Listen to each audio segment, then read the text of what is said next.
धूम जिला धुबरी में ब्लॉक धर्मशाला में। और मेरे साथ यहाँ पे मौजूद है निर्दल प्रत्याशी है। जानेंगे क्या उद्देश्य क्या मुद्दा है आपका।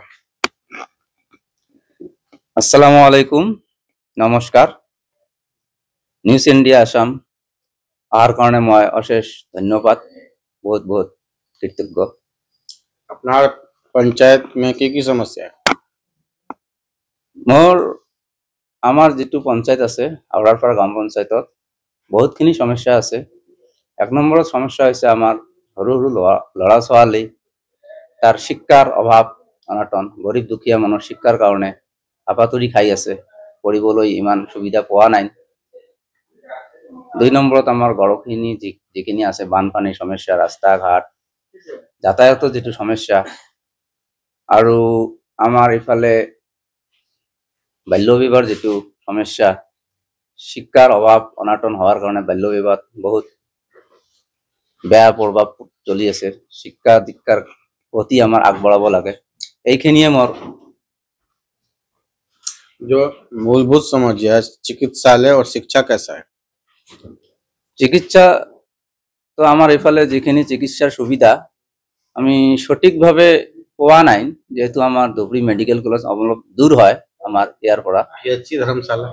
পিএইচচি ধৰ্মশালা অলপ ওচৰতে যদিও আছে, আমাৰ যাতায়াতৰ কাৰণে বহুত অসুবিধা। সেইকাৰণে আমাৰ বিৰাট অসুবিধা হৈয়ে আছে। ৰাস্তা ঘাট দলং এতিয়ালৈকে আমাৰ হোৱা নাই, এইটোৱে আমাৰ বিৰাট সমস্যা।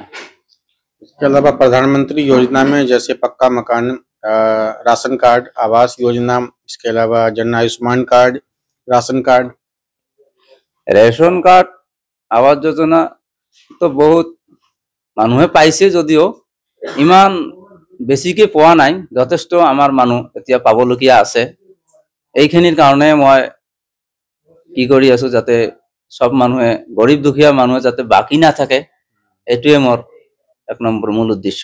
গৰীব দুখীয়া মানুহ যিকোনো সমস্যাত যাতে ভুগি না থাকে, এইটোৱে মোৰ লক্ষ্য।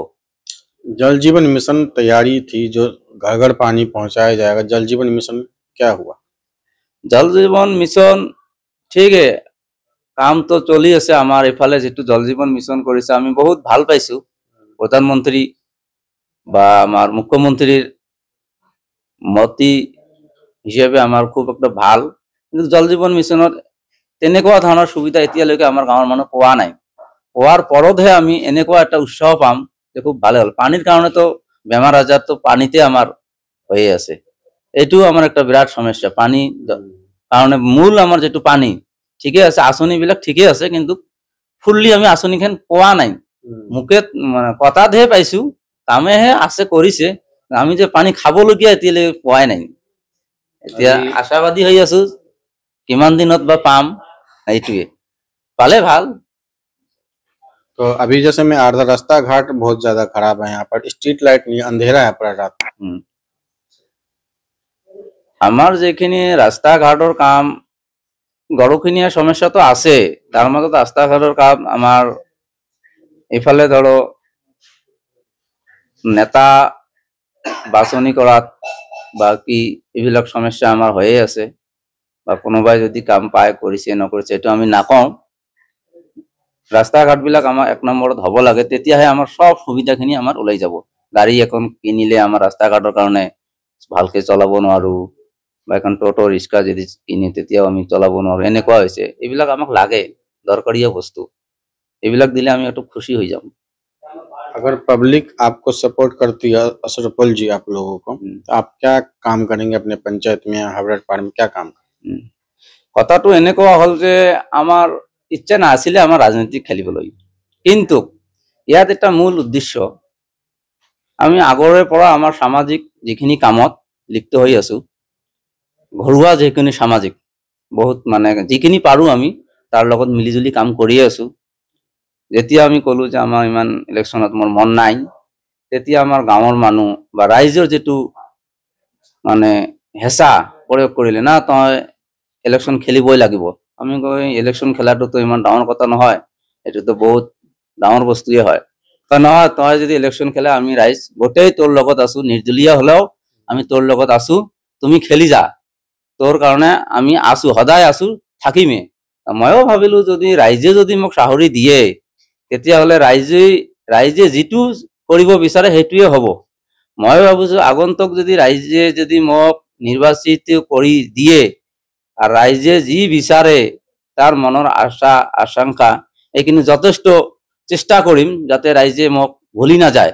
আগন্তুক পঞ্চায়ততো যাতে 10 বছৰ আগৰ মোক ভাল পায়, এইখিনিয়ে মোৰ উদ্দেশ্য।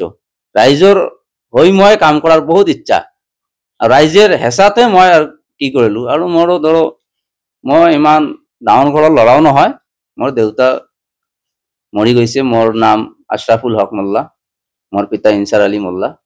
এইখিনি আৰু ৰাইজৰ 1 নম্বৰ আশীৰ্বাদ দোৱা আশীৰ্বাদত মই যথেষ্ট অসংখ্য ধন্যবাদ। ৰাইজে যে মোক ইমান ভাল পাইছে মই আগতে নাজানো যে মোক ভাল পাই আছে। যেতিয়া ইলেকশ্যনত মোক থিয় কৰি দিলে তেতিয়াৰ পৰা ৰাইজে যে ইমান মোৰ ওচৰত আহি আছে মই মুখেদি প্ৰকাশ কৰিব নোৱাৰো যে ৰাইজে মোক ইমান ভাল পাইছে। মই গমেই নাপালো যে ৰাইজে মোক ইমান ভাল পায়। আজিহে মই অনুতপ্ত হলো যে ৰাইজে মোক ইমান ভাল পায়। তেতিয়া এইটোৱে মই বিচাৰিছো ৰাইজৰ হৈয়ে যাতে মই জীৱনটো মই যিমানলৈকে বাচি থাকিম ৰাইজৰ হৈয়ে যাতে মই কাম কৰি যাব পাৰো, ৰাইজৰ লগত মিলিজুলি থাকিব পাৰো, ৰাইজৰ যি সমস্যা আছে এইখিনি যাতে আমি দেখিব পাৰো, পূৰণ কৰিব পাৰো। আৰু ৰাইজেও যদি মোক চাহৰি দিয়ে, ৰাইজ আৰু মই যদি একেলগে হৈ যদি এটা প্ৰতিনিধিত্ব গঠন কৰি যদি আমি আনিব পাৰো, ৰাইজৰ লগত থাকি যি বস্তু আছে এইখিনি আমি সম্ভৱ কৰিব পাৰো। ৰাইজৰ ওপৰত মোৰ ডিমাণ্ড, আৰু ৰাইজে খুব ভাল পাই আছে, যথেষ্ট মই ধন্যবাদ। तो ये तो मेरे से अशरफुल हक जी साफ साफ कहना है, सिर्फ एक बार मौका दीजिए, इस बार इलेक्शन चुनाव जितवाइए और आपके पंचायत हरवरार का जबरदस्त विकास होगा। रास्ता घाट, नदी, स्ट्रीट लाइट्स, शिक्षा, स्वास्थ्य सभी चीजों का यहाँ पे प्रबंध किया जाएगा। जिला धुबरी से रंजन जायसवाल की रिपोर्ट। आपका सपोर्ट है अशरफुल हक जी को? हाँ, हमारा सपोर्ट है, फुल सपोर्ट है हमारा। क्यों सपोर्ट करते हैं, क्या कारण? মেইন সমস্যা হল আমাৰ ইয়াতে হাওড়াপাৰ পঞ্চায়তত ধৰক আগৰ বাৰো আমি এটা কাউন্সিলৰক যেনেকুৱা হওক জিতাইছিলো, কষ্ট কৰিছিলো, বহুত কষ্ট কৰিছিলো, ইফালে ইফালে দৌৰা দৌৰি, ৰাতি নাই দিনে নাই, যিমানখিনি পাৰিলো আমি কষ্ট কৰিলো। কৰাৰ পিছত 5 বছৰটো পাৰ হৈ গল, আমি গমেই নাপালো ইহঁতে কি কাম কৰিলে কি নকৰিলে, কেনেকুৱা কৰিল কি কৰিল বা এইটো আমি ভালকে গমেই নাপালো। তাৰ পিছত আৰু এইবাৰ এটা কথা সমস্যা হল, যেটো হল আমাৰ গোটাইখিনি পঞ্চায়ত মিলি কেইটামান কেণ্ডিডেট ওলাইছে। আমার তো ধরক আশাফুল ভাই আমার ইয়ার খেলার কোনো ইচ্ছাই না আছিলে, যে খেলিব কাপ ইলেকশন খেলিব না নেখেলিব, ইয়ার কোনো ইচ্ছাই না আছিলে। আমি গোটাইখিনি রাইজে চিন্তা কৰিলো যিকেইটা আমাৰ কেণ্ডিডেটৰ নাম শুনি আছো সবতকে ধৰক ভাল এটা কেণ্ডিডেট লাগে বুলি আমি চিন্তা কৰিলো। আমি গোটাইখিনি ৰাইজে চিন্তা কৰিলো যে আমাৰ আশাফুল হকক এনেও আমাৰ লগত লাগি আছে, সৰু সুৰা কাম কাজ কৰি আছে, যেটো সমাজৰ উন্নয়নৰ কামৰ কাৰণত পুৰা লাগিয়ে আছে, যেটো এইটো কাৰণতে আমি আশাফুল হকক আমি সবে ৰাইজে মিলি সাপোৰ্ট কৰিলো।